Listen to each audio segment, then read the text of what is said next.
This time on Art Rocks, depicting the majesty of Louisiana's whooping crane to help save the species with art. And making music out of salvaged materials. These stories right now on Art Rocks.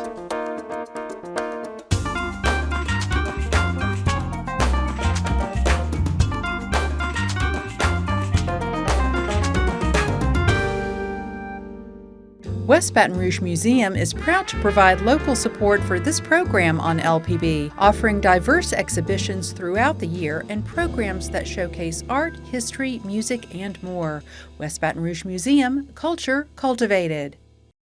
Art Rocks is made possible by the Foundation for Excellence in Louisiana Public Broadcasting and by viewers like you.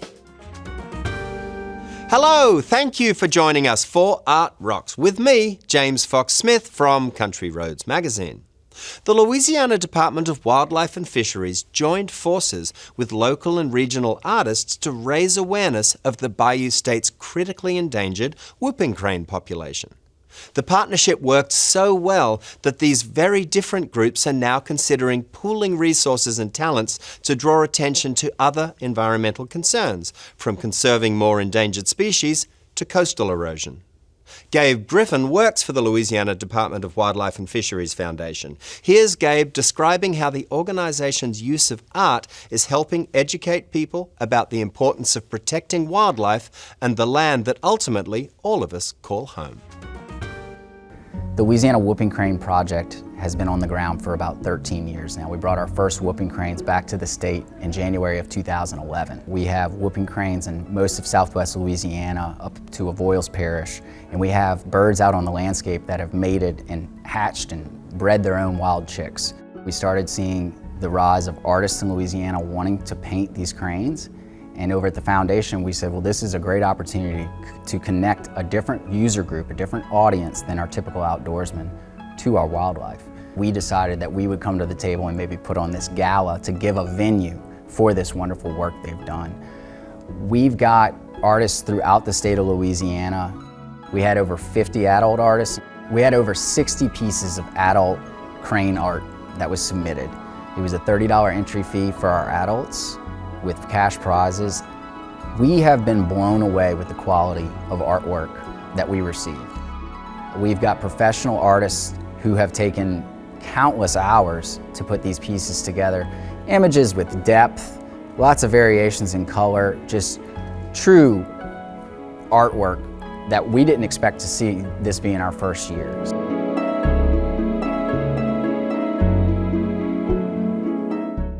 We had 5 judges on the bench to look at this artwork. We had R.C. Davis, who is a famed artist here. We had 2 of our whooping crane biologists look at them for anatomy, make sure that the birds actually looked like they look in real life. And so the judges all came together, scored every piece. We wanted to do it right. So we wanted not only to have quality judges to judge this quality artwork, but we wanted to have cash prizes and other incentives for these people to come submit their art and see a reward at the end of it. Our winners will get to go see the whooping cranes.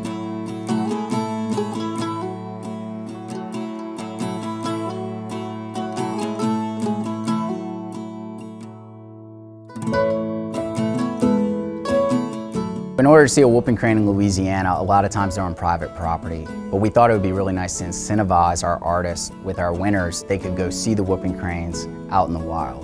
So our first, second, and third place winners not only get a cash prize, but they now have the opportunity to go see whooping cranes out in southwest Louisiana, where most of them are. They'll get to see our biologists doing everything they do, and hopefully these artists will keep those memories in mind when they go to paint cranes again. We understand there are great student artists throughout this state.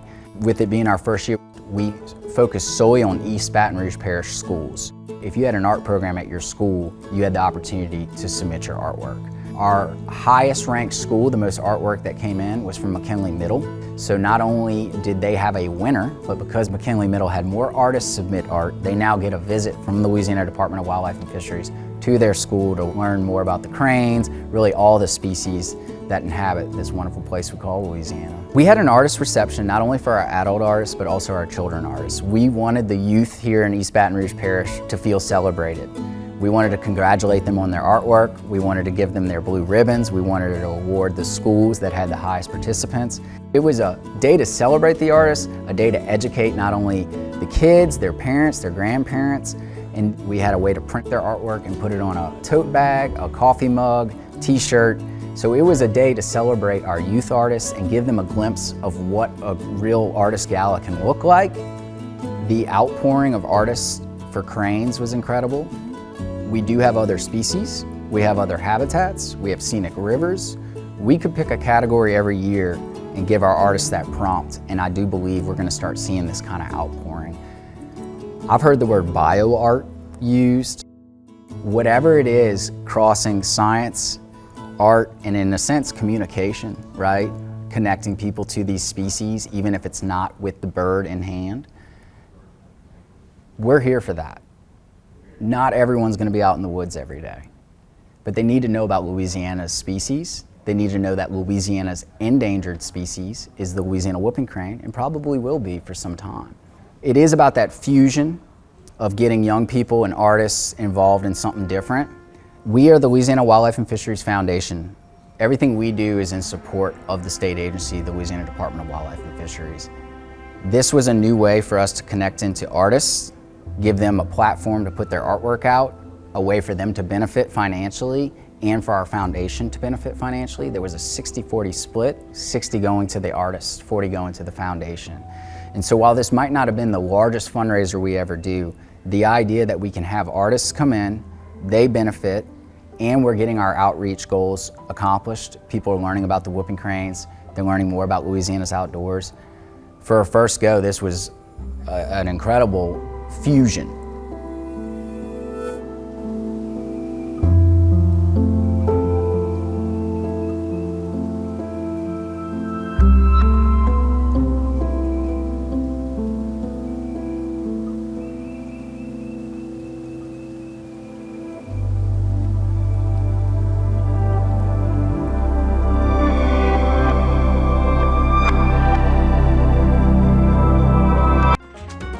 Life can be enormously enriched by the creative endeavours of others. The trick, of course, is knowing where to look. So here are some standout exhibitions coming soon to museums or galleries near you.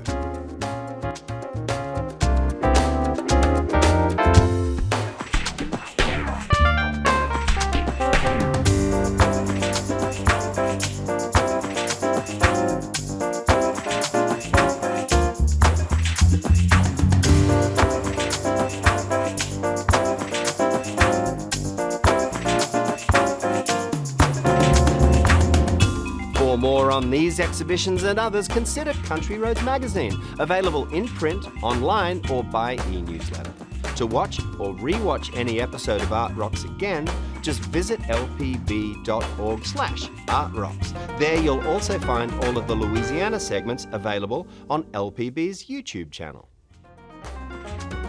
There's nothing like the unexpected pleasure of painted glass to capture folks' attention in a bustling shopping mall. So, many merchants in Reno, Nevada look to window cartoonist Trey Valentine to turn the heads of passers-by. Slow down and take a good, long look. I was always getting into something as a kid, trying to finger paint on the refrigerator. This is the fun part of my job, is I get to just kind of be a kid and make a mess on the back of my truck.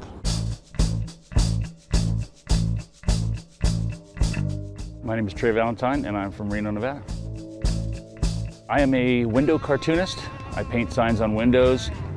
I paint windows for any and all occasions. Lots of restaurants, tire places, car dealerships. I've done flower shops. You name it, I've done it. My best signs usually turn out when they go, just do whatever. Those usually turn out really well because I have no boundaries and I can get real creative. I take a crayon and just kind of get like an idea of what I want to put on there. If it was warmer, I would do it with a paintbrush, but it'll take too long to dry.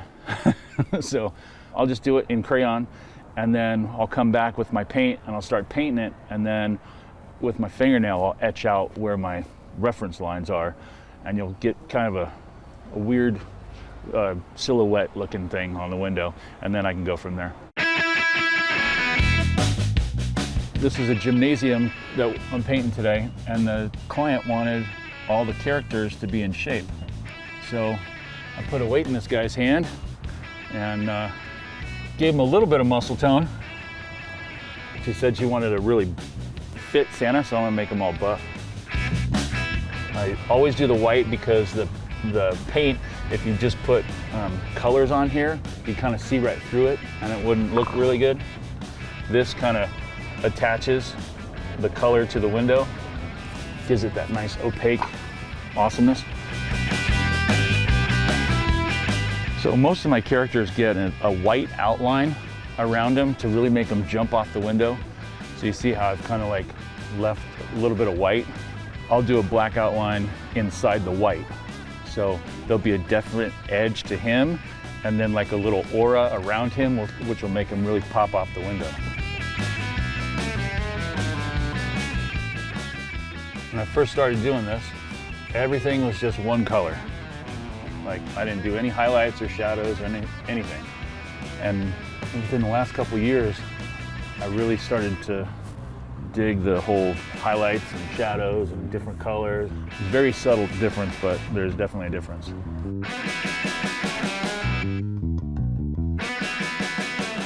I like signs like these because they're just quick, they're fun, they're easy. You don't have to really measure anything. Just kind of go for it. My favorite part about painting signs on windows is the fact that it's an instant gratification. I get an idea in my head, it goes on the window pretty quickly, and I get to see it come to fruition, or I see it come to life within the afternoon.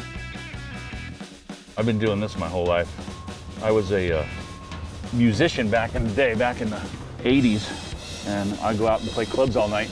No one made money back in the 80s being a musician. So I'd go out, I learned how to paint window signs, and then after a while, I learned how to do it right.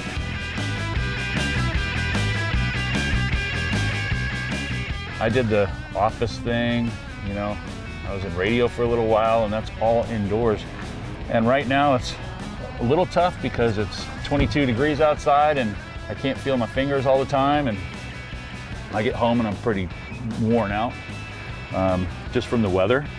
But the other side of that coin is in the summertime, I'm running around in a tank top and shorts, working on my tan and having a blast, listening to music and painting signs.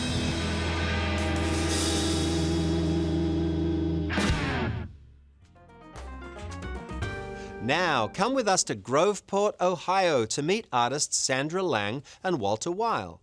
Partners in art and life, the two met in art school more than 40 years ago. They've been collaborating to create wheel-thrown and hand-built functional pottery ever since. Let's find out how their beautiful thrown and sculptural clay vessels take shape.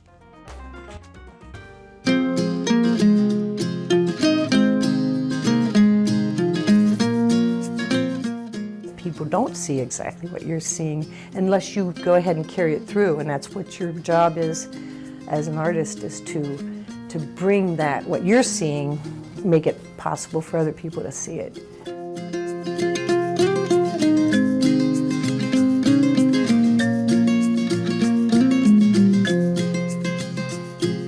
We met in art school. CCAD started out in painting and drawing, but found clay, so I moved into that. And actually it's been this gradual sort of getting to where we are.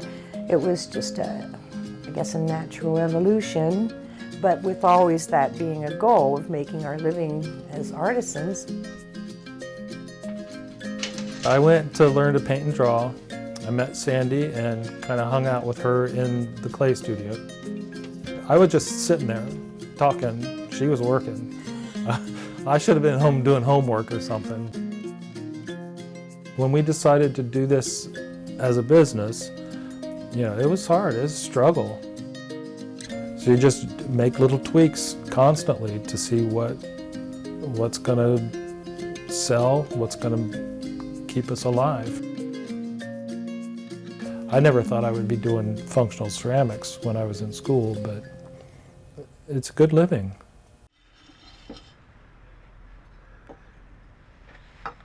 So many people say they don't see how you can work with your spouse, and we've never had any problem working together. I think we both grew up with that really deeply ingrained blue-collar kind of values of work. I can't imagine not working. I do love physical labor. That's part of that whole experience of the 3D visceral living. And I think that, you know, for us, we're not afraid of sweat, and we're not afraid of getting in the dirt and, you know, exhausting hard work.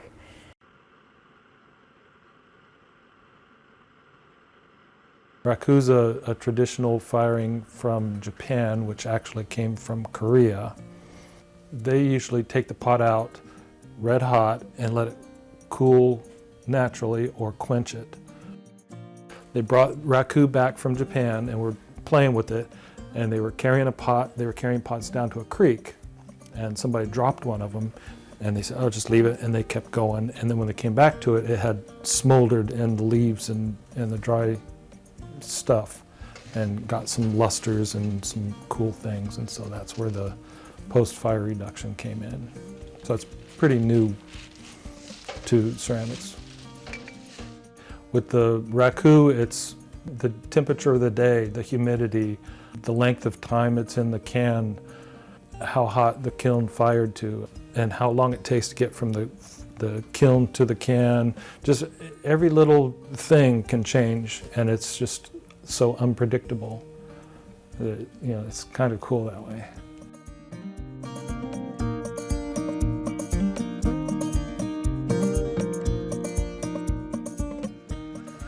You have to let things go. You know, it can't be perfect.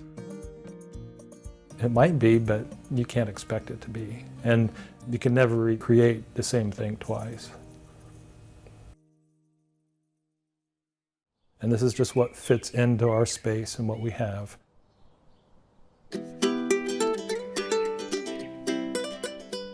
The way we chose to live is the reason that we can do what we do.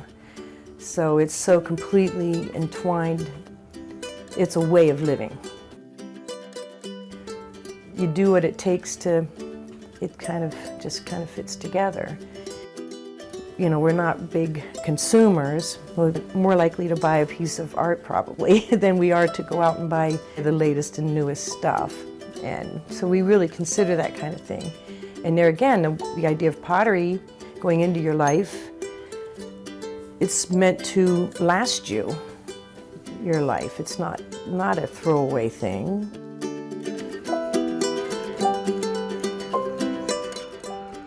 We make the clay and all the glazes. It's from scratch as you can get it. Our technique is slip trail, which is our clay dissolved to a liquid, put into a bottle with a needle tip, and then drawn onto the surface of the clay. So that gives it some texture, and it also holds the glaze where you put it. It's technical for us for certain reasons, but it also gives the user something to just hold on to caress, to feel. And it's usually something either pretty or funny. I think that sets it apart a little bit. And when we put handles on mugs, we try to make it a comfortable handle. And since they're all handmade, they're all going to be different. People come into a booth and just pick up mug after mug, go, oh, this is the one. It feels just right. Maybe it might inspire them. Maybe it'll just be something that comforts them, something, yeah, just fun.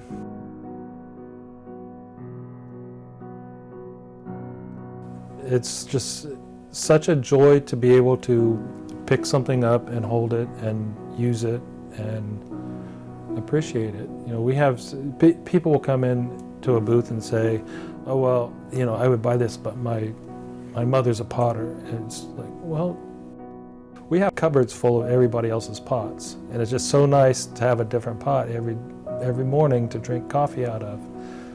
Everyone feels different, and it gives you a different feeling, different joy. I feel like the hand of the person that made it makes an individual piece. A piece of them kind of goes with it, or a bit of their energy, their spirit. Art for life is how we think about it.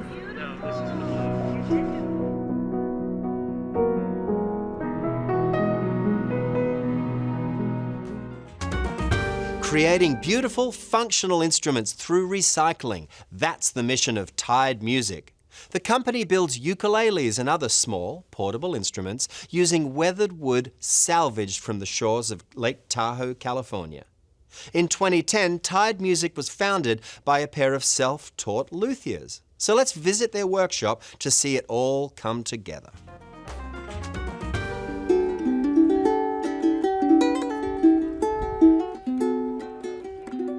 Tide Music is a collaborative company that makes instruments in North Lake Tahoe, California. We kind of focus on ukuleles and other small portable instruments. For the ukuleles, we build 4 different sizes, and we have a soprano, a concert, and a tenor and a baritone size. It's a Hawaiian instrument, and the Hawaiians called it the ukulele, which means, I think, jumping flea, because the way they played it was real quick and it was like a flea jumping up and down. We use a lot of materials from around the area. We've started out with the reclaimed woods because that's what we have available. We like different grains and different colors of woods to use in our instruments, and also tone-wise as well. They all have a little bit different sound. One of our partners, Klein, really turned us on to this building concept that, yeah, you can go out and you can use reclaimed materials because they're right in our backyard, and it's got character, it's got a story. Our absolute favorite materials to work with are recycled piers out of Lake Tahoe, mostly because you're so close to extreme elements of the microclimates that swirl through Lake Tahoe. The sun bouncing off of the water and the way that magnifies, calcifies, and just bakes that wood, it condenses all the different wood structures. Then you have winds swirling up as they do in storms that'll just pop off at Lake Tahoe. They'll grab the sand and sandblast and put almost like an alligator print onto the wood. And then the ice comes in and it's breaking apart different places. Where the water drips, it does it more. There's a lot of politics involved in taking something down in the basin of Lake Tahoe.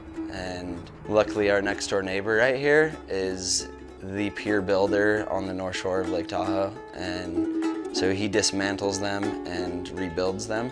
We get to go down with him, pick out materials from the pier that he's dismantling.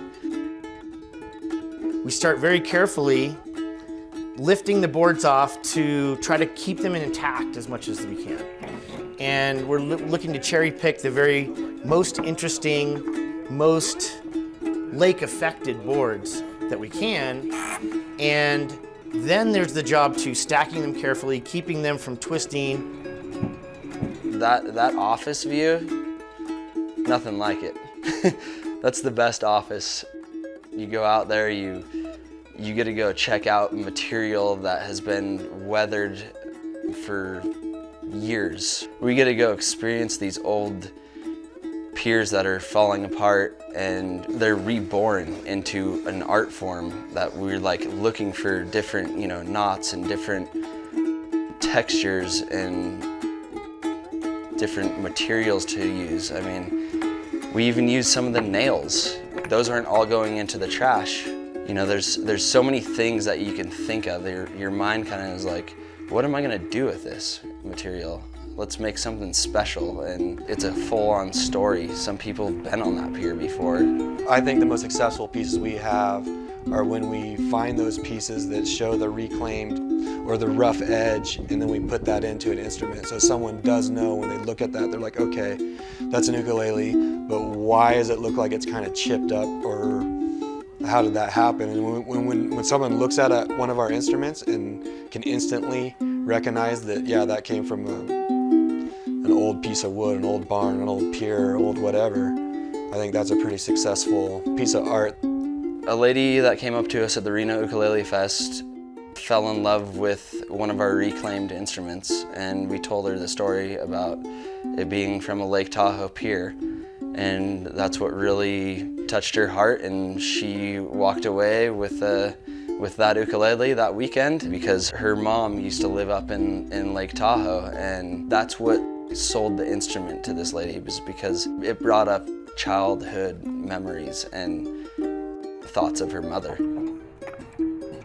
I wish there was more people like us to actually take material and make art with it and not have it go to the landfill and have other nasty things going back into the earth. I'm a big fan of just reclaiming wood and getting it locally sourced, but obviously we can't work with it all the time. Some people want that exotic wood, and we're not going to say no to it. That's our clients.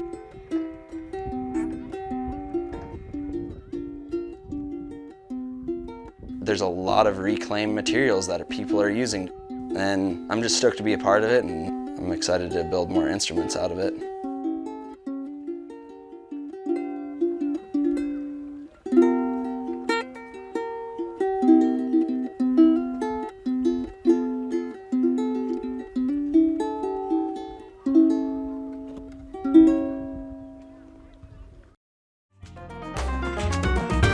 That is that for this edition of Art Rocks, but never mind, because more episodes of the show are always available at lpb.org/artrocks. And if you love stories like these, consider Country Roads magazine.